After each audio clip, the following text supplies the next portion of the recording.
All right, we are live. I am just so excited to be here today, to be in your ears, um, seeing and talking with you guys today. I'm so excited to have a new friend, Dr. Sumner, here. We're going to be talking about something that I think is so important, which is how to build resilience in kids.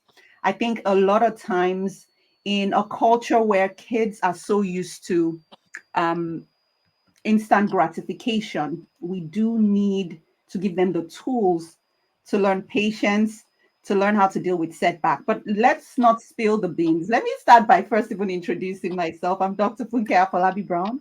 I'm the founder of Restful Sleep MD and the Restful Sleep Place, where we help children and their families and also really high achieving professionals improve their sleep by different strategies with the outcome of getting better and thriving in every aspect of their lives.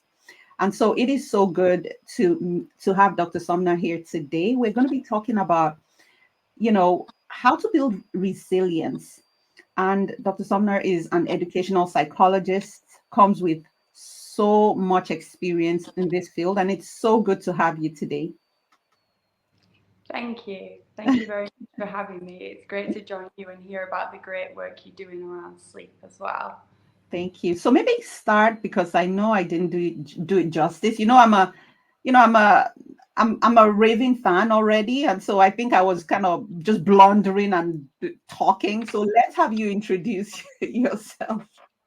Oh, you did a great job. You pretty much summed it up.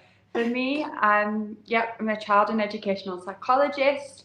My interest and passion has been around how to support children with developing resilience, both emotionally and academically. And so I've worked in a range of settings in schools, looking at how we support mental health in the curriculum, worked with children individually and with families as well, and developed some programs that really support parents to understand more about neuroscience of developing resilience and emotional intelligence in children as well. That is so powerful. So maybe we could start with the growth mindset because I think that was something we were talking about before we hopped on. And I gave an example that since I started doing these candid conversations, I have learned so much. I've grown so much. It's not been perfect. For those of you that have followed me for a while, or maybe this is your first time watching this, if you go back to the initial episodes, it's messy, but we keep going, right? And I Mhm. think this is just an important lesson because earlier on I could have said, oh man, it's not working, I'm not good at this. And I hear that with a lot of kids. I hear that even sometimes with my kids, they'll be like, oh, this person is good at this or that person is good at that. And I usually go in and say, what do you mean? What do you think makes them good at that or good at this? And I think that's really where growth mindset starts to come in, where it's not about just this absolutes. So maybe just highlight or just kind of share with us, what are your thoughts about like this concept of a growth mindset and what is a healthy growth mindset specifically in children? Well, it all starts really in early childhood, and this is based on decades of research. And a lady called Professor Carol Dweck coined the term, and it's very much linked to self esteem and self belief. And what the research was looking into is like, why do some children persist in the face of adversity or failure and overcome challenges and feel motivated to do so, and other children faced with the same situation might avoid that challenge or not push themselves to overcome the failure. And so that was a question that was asked in research around how resilience is developed for many years. And we kept coming back to this one core message about self-belief ultimately. And that's what the growth mindset encapsulates, what are children's beliefs about themselves and their abilities. And it's not just an internal thing, it's very much negated by their environment as well and their experiences with their environment. So this is where growth mindset really developed as a theory. Mm, And I did my research project in this area as well, and looked at applying it in schools and the impact this had on children and their academic resilience. mm, And and what they found with children that were able to persist in the face of adversity had a growth mindset or had growth mindset traits. mm, And that was something they found as being key to helping children overcome those obstacles. So when we think about like what is it that promotes a growth mindset, or how do we know if children are using a growth mindset? It's it's their belief in themselves to persist when challenges occur, and also the way they collaborate with their peers rather than seeing themselves in direct competition with them. mm, And it sounds simplistic as a theory, but there's a lot of complexity that comes in when we think people don't just have a fixed or a growth mindset. mm, It's, as with many things, it's a spectrum, and with certain tasks we're in more of a growth mindset, and with certain tasks we're in more of a fixed mindset, and that's very normal. But what we find is that there's things that we can do as adults supporting children which really helps them to build a growth mindset, and helps them to build those key skills around resilience. So mm, some of the things that we explored was things like praising the process and praising the effort that children put in. Because we find that a lot of the time we'll say things like, "Oh, you're so smart, you're so clever," and all well intentioned, but sometimes that can then lead children to resist to try quite challenging tasks through fear of failure, because they don't want that concept that they feel that adults have to be disproved. mm, And so this is where the praise around effort and the process of things, so they can see that actually the adults around me value mm, me when I am being persistent and putting effort in, and overcoming those obstacles. mhm, mhm. I love that what you said really about praising the process. And it's funny because, you all know we always bring sleep in real quick. One of the things we tell, I encourage our families, especially when you have a child who maybe is struggling with being organized and following through with bedtime routine and everything just feels chaotic. Mhm. Sometimes even the steps. So the goal is to get them in bed and sleeping, but the Yeah. process is following through the routine in a manner that's calming for everyone. And so Mhm. praising that process and saying, wow, I like that you were able to decide it, which color of PJs to pick. Or Mhm. I like that you were able to brush your teeth so well and you got all the way into the back, right? Praising that process. So I think that is just so, so powerful. Absolutely, and it is it's making those statements Mm, when you're seeing those things in that process, and children really value that, and that becomes part of their internal world and their internal dialogue, which mm, then helps them to develop that resilience, to know that, okay, yes, sometimes things are hard. mm, That's not a reflection of my ability or intelligence. That's mm, part of the learning process. So it's incredibly powerful to use those strategies. mhm, mhm. And so just saying good job is probably not what we would opt for, right? Mm.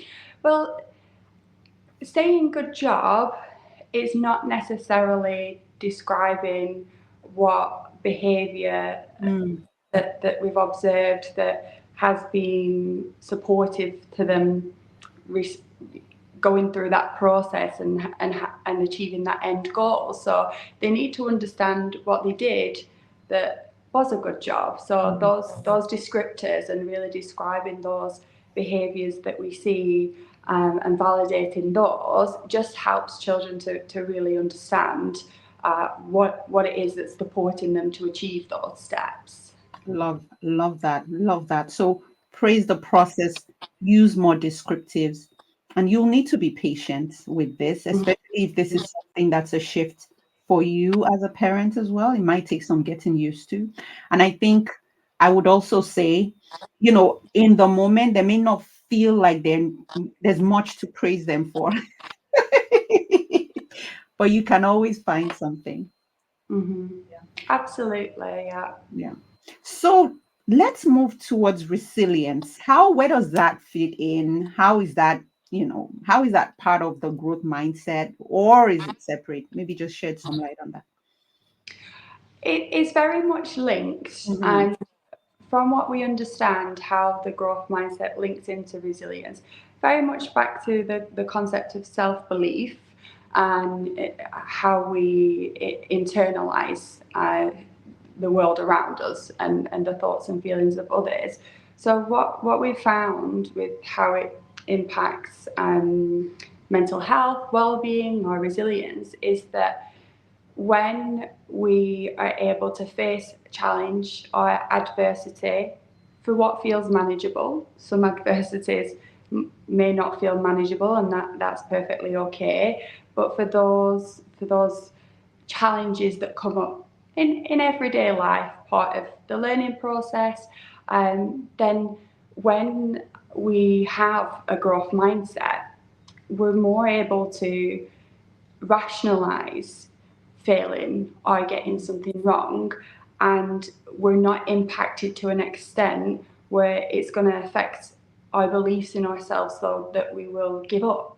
We'll try and we'll persist, and that's where it very much links to motivation to carry on. But the link to resilience and the growth mindset is very much about celebrating mistakes, and that sounds quite, oh, why would we celebrate our mistakes? It doesn't sound like a comfortable thing to say, because we're, as humans, we're wired to not want to make mistakes and have fear around getting things wrong, and as adults we often conceal the mistakes that we make because Mm-hmm. we're worried about the perceptions of others.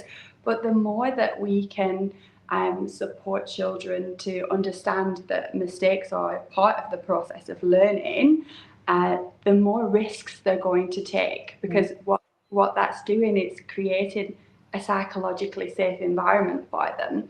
So the growth mindset approach would advocate, if we make a mistake, say we're writing something down and we spell something wrong, we can share that, oh, I got that wrong, and sometimes I do make mistakes, because it normalizes it. Mm-hmm. And then children understand, okay, yeah, adults make mistakes too, and that's all right. So it's okay for me to make mistakes, which means they're going to push themselves outside Yeah. of their comfort zone and feel okay to do so. So that's very much the link in with resilience and growth mindset, is not fearing failure, but knowing that failing is a process of learning, because that's how we stretch ourselves and learn and get better. And there's a really wonderful concept as part of the growth mindset theory, and there's lots of children's books around it as well, called The Power of Yet.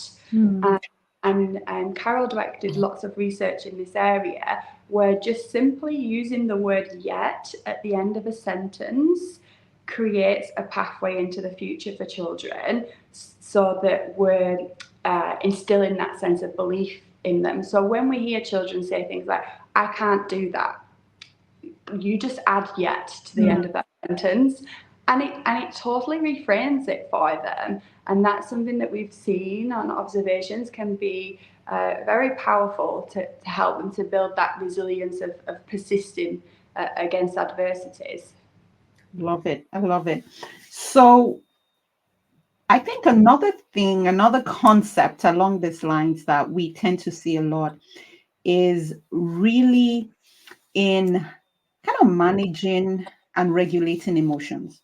Mm-hmm. Now, I know, again, sleep, I'm a little bit biased, I guess. Those big emotions sometimes get in the way of sleep for many kids. Mm-hmm. Sometimes it's complete dysregulation. Sometimes it's kids not having their way, saying, for instance, they want a parent to sleep with them, and the parent is like, nope, or they're pushing those boundaries and they're not getting what they would like at the moment. And so really managing those emotions are a Mm-hmm. big thing. And sometimes it's, the teenager who just had a breakup, and so now, the world feels unfair, and so they really have a hard time processing that. So what are some, strategies? What are some ways we could address these? These may emerge as rumination in some kids that I work with.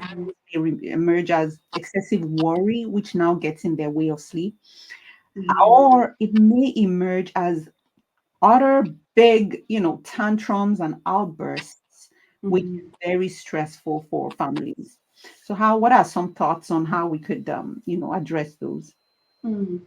I feel that over the past 5, 10 years, Mm, and what we understand now about the brain and mental health, mm, our views have changed a lot around managing emotions, and perhaps the way we were parented years ago, it looks very different now because we know more and we understand more. So when it comes to supporting children and young people with their self-regulation, a lot of it actually starts with the adults around them. mm, So right from early childhood birth, it's all around attachment and co-regulation. So children learn how to soothe, and they learn how to develop those skills through observation and through being comforted and supported by trusted adults. And then as they start to get to toddlers and start to develop a little bit more independence, it's still very much a skill that they're developing and they need support with it. So I think it's always the way that we conceptualize managing emotions. It's not something that children and young people can do independently. They do it with the people around them, and so it's a co-constructed process. One thing that has been incredibly helpful, I found, when working with children and young people, is simply labeling the emotion in the first instance that they're mm, feeling, especially when they're younger, because that's the first skill that they need in order to understand their emotions and recognize what it is they're feeling. mm, So by us simply saying, I can see that you're really sad right now, or I can see that you're feeling really frustrated by this, that itself, those statements can have a very powerful impact because it's teaching children about what it is they feel. It's normalizing that these emotions exist in us, we're human and they will come up. And also it's validating. So they feel heard in that moment, as stressful and as frustrating as that can be when emotions are heightened. It's very much about how we can keep in a calm state and coach children through managing them. So essentially, there is a three-step process which is really helpful when we think about teaching children about emotions, building the resilience and supporting mental health.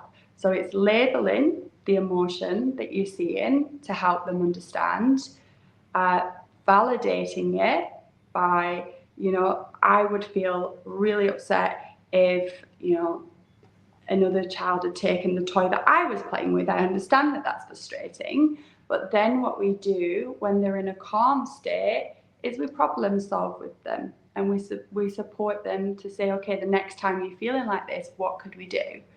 So that they then start to develop their own strategies. There's lots of different calming strategies and breathing techniques and things that you can do with children in the moment, but really the first steps is teaching them what emotions are, how it feels in their body, giving them that label, and validating it, because there is something that we've done a lot historically of this, which is known as the dishcloth approach. And we do it as adults as well, where we'll see a big emotion that perhaps makes us feel uncomfortable. And so we say, oh, don't worry, don't be upset. There's no need, no mm, need to cry. But actually, they need to let this out. It's very healthy to express emotions and feelings. And so instead of using the dishcloth approach and just rubbing it away, we need to connect in that moment, validate it, because then that helps them to move on. Otherwise, they're suppressing. And what we find is when they suppress, there's a build up over time. Then it's like the volcano effects. Yeah. All of a sudden, it might feel like a really small thing, but there's an eruption. Yeah. Oh, I love that. So, first thing to do, right? Think of that scenario. Child is really having a moment, helping that child learn by labeling the emotion. So, this is what frustrated feels like. This is what sad feels like. This is Yeah. what angry feels like, right? Mm-hmm. And then I love the validating and showing empathy, which I think is so powerful because then it it helps you not kind of just be like standoffish from the situation. You can kind of help to connect with that child to say, yeah, I know what that feels like. I felt it. Like if you're around on earth long enough, you will feel sad, you will feel mad, you will feel frustrated. Yeah. And also then at a later time problem solve. And yes, even I have to admit to it, I tend to go with the dishcloth approach because sometimes you just feel like I just want to make this thing go away so quickly because Mm-hmm. this child that I love so much is experiencing so much discomfort. Yeah. But that doesn't necessarily address the root cause. Mm-hmm. And that doesn't necessarily prepare them for those big emotions that are going to come up again in the future. So I think that's just really powerful. Um, I love that you mentioned a few of the things, like you said, like even in the moment, right? I think that's where people tend to struggle. Like, okay, fine, maybe in the morning, if I can finally get this child to sleep, we'll be able to have a moment to talk about this big emotion. But all I want is is for this moment, this child to calm down, or even me to calm down so that Mm-hmm. we can sleep and get to the problem solving. So, what would you say are just some like in the moment tools that we can use as a bridge to where we can actually say, okay, now we're at a calmer state. Now our sympathetic system is, a little bit more relaxed. How do we then move forward? One of the things that we find for in the moment tools actually is checking in with ourselves Mm, and where we're at emotionally. That's probably one of the most powerful things we can do, because what happens when a child's feeling dysregulated, we become dysregulated and we become heightened and stressed, and that feeds into the process. So there's a quote that I really love called "Calmness is contagious." So I think in that moment when things are feeling chaotic or overwhelming, it's about us taking a step back and thinking, am I okay to respond right now, or do I just need a moment to take a deep breath and process this before I step back in to calm and de escalate the situation? The child might just need a little bit of space mm, to let those feelings out, but it's a process that they need to go through. They need to let those emotions out. We can't necessarily stop that, mm, but again, it's about us being the coach through that process, bearing in mind the stresses and all of the other things that we're contending with on a daily basis. We have to be really compassionate with ourselves that, yeah, sometimes this is going to be stressful for me. I'm not always going to react in a way, in a calm state, because I'm human and I'm going to respond to these emotions. But the more we're able to check in with ourselves and see, okay, am I really frustrated right now? Am I getting to a stage where actually, if if I'm interacting now with my child I'm not actually calming them or soothing them, then this is going to take longer to de-escalate. mhm, Because we can teach them tools like breathing strategies. We can teach them calming techniques, like things like progressive muscle relaxation, so they can squeeze certain muscle groups, like tighten the hands. But in that moment when they're dysregulated, the once they're in that heightened state, they essentially just need the adult to be able to say, look, I'm here. I can see that you're really sad. I'm here. Just let it out. mm, And try and keep ourselves in a state that is not personal. This is them letting their feelings out. and they will feel calm once they've been able to do that. Can I just say I love that so much because even when we try to sometimes fix it in the moment, it ends up backfiring and kind of becomes even more escalated because now Uh-huh. you're like, calm down, let's breathe. What do you mean, calm down? I don't want to breathe. Yeah, yeah, So, yeah. and I agree because what drives us most times to want to fix it and help is that we are feeling dysregulated. We are feeling uncomfortable with that situation. And so, stepping back to make it less about us and more about just being present with them is something that they can then catch on and Hmm. supported enough to calm down. Hmm. I think that is so helpful. Absolutely. And as you've described it there, what we're then demonstrating is the process of self-regulation. We're modeling it for them. Mhm. I'm managing and I'm learning to cope with my emotions in this Yeah, moment. And yeah.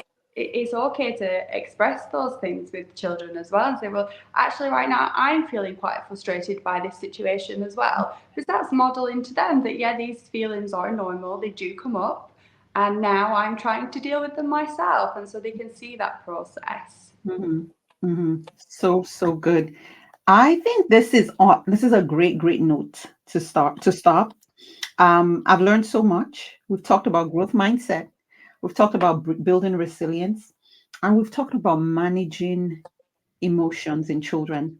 And of course, you all know this all connects very well with sleep Mm-hmm. because we do Mm-hmm. need that calm state to be able to sleep well.